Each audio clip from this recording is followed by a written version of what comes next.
To fa mai sauraro gaskiyar batu kan cece-kuce da ake kan alakar jarumi Hamisu Breaker da Fatima Ali Nuhu. Salamu alaikum mai sauraro, barkanmu da ƙara kasancewa a cikin wannan tasha tamu mai albarka da ɗaukaka.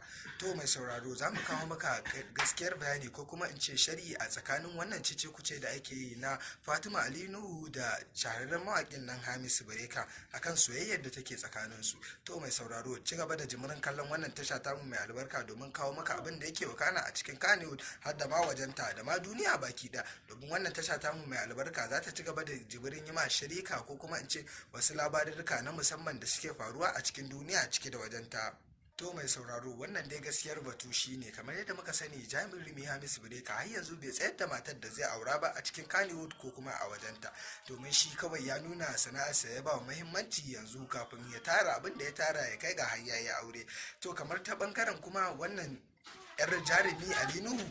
To mai sauraro, ta bangaren dai wannan Fatima Alinu kamar yadda muka sani a yadda muka je muka binciko ma wannan gaskiyar bayani shine cewar ita wannan soyayya da ake ta raɗe raɗin cewar tana wakana tsakanin jarumi ko kuma in ce shahararren mawaƙi Hamisu Breaker da kuma yar wannan shahararren jarumi Fatima Alinu.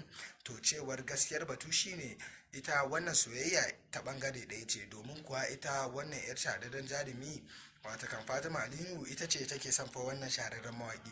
To wannan shine gaskiyar batun da muka zakulo ma domin mu gaya ma abin da yake faruwa a cikin Kannywood cike da wajenta. Domin mai sauraro, idan aka barka a rikirkitar ka ne ta kan cewar a'a wannan soyayya tasu ta tsagi biyu ne ko kuma a'a ta bangare ɗaya ne. To wannan gaskiyar batu ne da muka kawo ma a cikin wannan tasha tamu mai albarka. Kar ka manta ka daure ka dangwada mana subscribe kana ka danna alamar kararrawa, domin haka ne zaka dinga samun zafafan shirye-shiryen mu da kuma shirikan da muke kawo ma na gaskiya da zarar mun daura. Muna godiya, amma kada ka manta da sunan wannan tasha tamu mai albarka mai suna Arewa Side TV. Mun gode da jimirin kallon mu da kake yi mai sauraro. Har yau mu ne ku kuma ku ne mu. Muna godiya mai sauraro.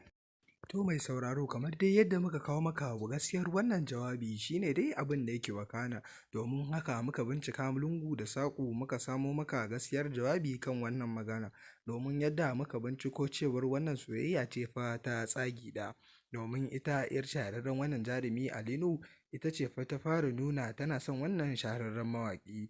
To amma yanzu ana ta cece-kuce kan maganar, domin shi wannan fa jarumi Hamisu Breaker ko kuma in ce mawaƙi ba shi da wata sanayya ta wannan bangaren. Ya san dai da ta taba faɗar tana son sa a baya, amma kuma bai sani ba har yanzu da soyayya ta ko babu, domin kuwa shi har yanzu kowa ya sani a duniya bai ma tsayar da wadda zai aura ba ko wata wadda yake so a cikin wannan masana'anta ko ma wajenta.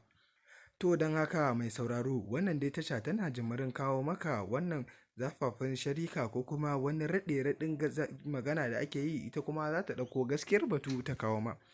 Domin haka mai sauraro, wannan tasha tamu mai albarka suna ɗaukacin godiya da kallon da kuke musu, domin ku ne mu ma mu ne ku mai sauraro, in ba ku ba mu mai sauraro. Domin kuwa wannan sharhika da muke kawo ma na gaskiyar bayani, idan ku ba ku samu kun kalla kun gane gaskiya ba, za ka zauna ne akan raɗe-raɗin magana al'umma, domin kuwa shi jita-jita baya taɓa zama gaskiya.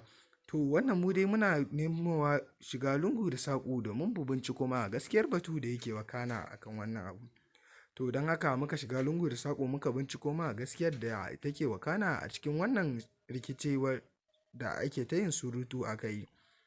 To mai sauraro, wannan dai ƙoƙarinmu ne na wannan tasha mai suna Arewa Side TV. Kada ka manta mai sauraro, kullum muna gaya ma idan wannan shine karanka na farko na ziyarar wannan tasha tamu mai albarka, ka daure ka rangwada mana subscribe kana ka danna alamar ƙararrawa, domin hakan ne zai baka dama zafafan bidiyos ɗinmu da zarar